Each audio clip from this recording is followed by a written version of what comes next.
an issue that affects each and every one of us. Petrol and diesel prices have soared to new record highs across India after rates were hiked again by 25 paise and 30 paise each a litre respectively. The price of petrol in Delhi has now risen to its highest ever level of 102 rupees 14 paise a litre and 108 rupees 19 paise in Mumbai. Fuel prices hiked for the third consecutive day. Now, of course, international oil prices are soaring to a near 3-year high as global output disruptions have forced energy companies to draw more crude oil out of their stockpiles.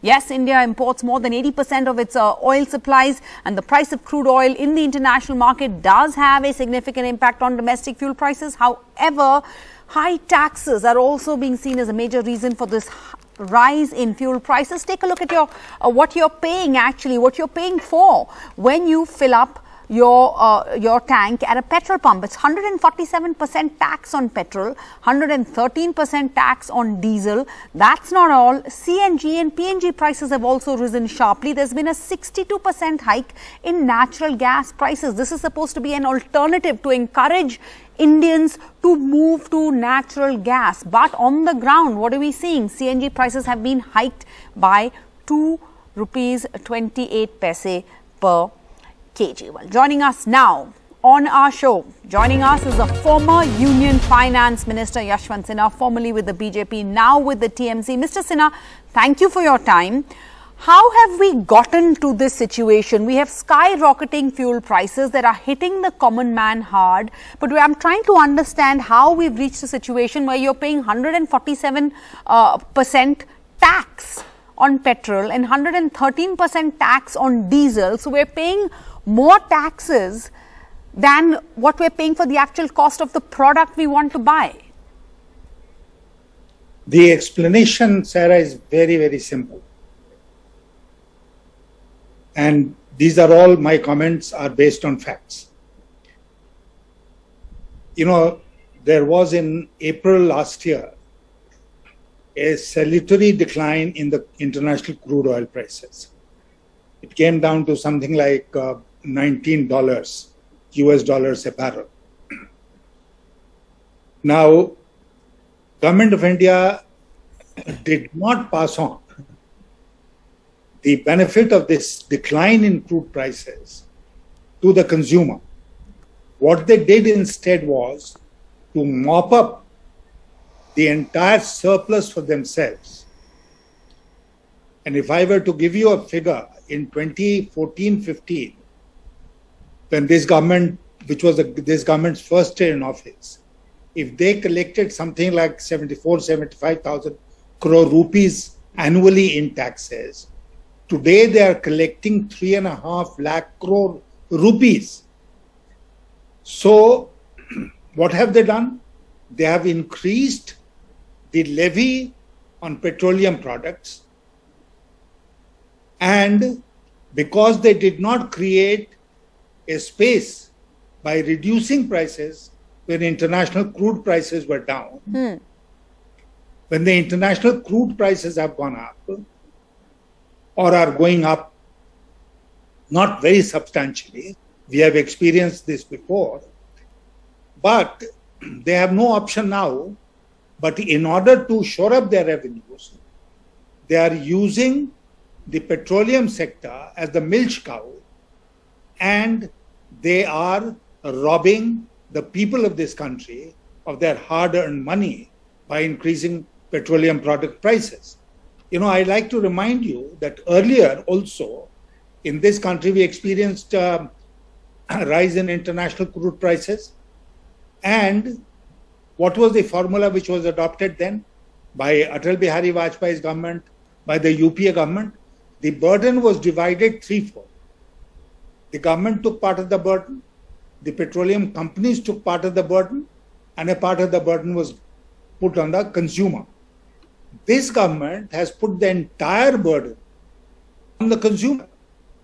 Well, this question has been put across to the government. Of course, they have various justifications for this. Prime Minister Modi blamed previous governments for not reducing India's dependence on energy exports. We have the Finance Minister, Nirmala Sitharaman, says this is a dharam sankat.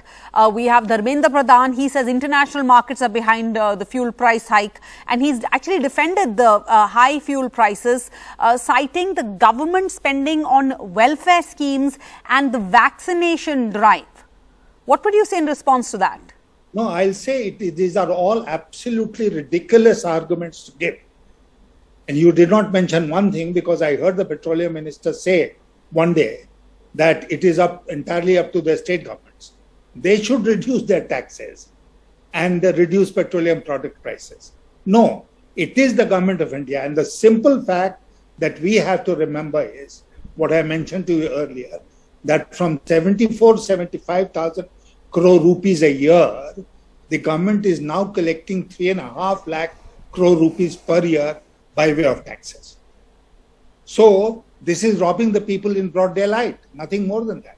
Mr. Sinha, you know, one of the arguments also put forward by this government and the petroleum minister is that they've said that the links to oil bonds issued during the UPA era is the cause, is behind these high prices. But that is a disingenuous argument, because it's not just the UPA, it's also the Atal Bihari Vajpayee-led government that issued these bonds. And according to your budget speech of 2002-2003, when you were finance minister, you said the government would issue these bonds. So what would you say in response to this argument, sir?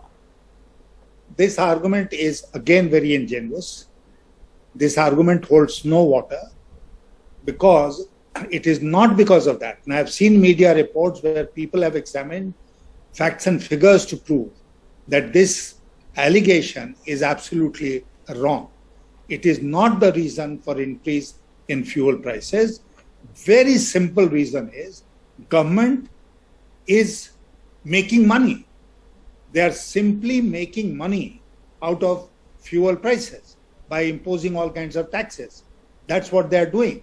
And I mentioned to you that earlier the burden was divided, or the benefit also was divided 3 ways. Now it is only one way. It's the government's way, and that the consumer can take the high way. But Mr. Sinha, you've been in the hot seat as finance minister. Yes, petrol and diesel taxes bring in huge revenues both to the centre and to the state governments. But in the end, eventually, every 5 years we have an election, and governments know that this is where people are, feel the pinch the hardest. So surely, what could be the logical argument then for the government, as you point out, when international prices go down, not passing that on to the Aam Aadmi? So this is what I'm saying, that they have made 2 mistakes. One is that they did not pass on the benefit of declining international crude oil prices to the consumer.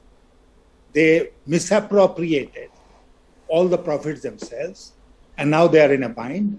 The second is the earlier formula, which all governments have followed, to divide the burden or the benefit 3 ways. This government has not done that either. If they had done that, then they would be taking part of the burden now. So increasing fuel prices like this every day and touching a new record is nothing less, and I'm saying it with the full sense of responsibility, nothing less than daylight robbery. All right, former Finance Minister, Mr. Yashwant Sinha, thank you so much for joining us. Thank you for your time this evening on Left, Right and Centre.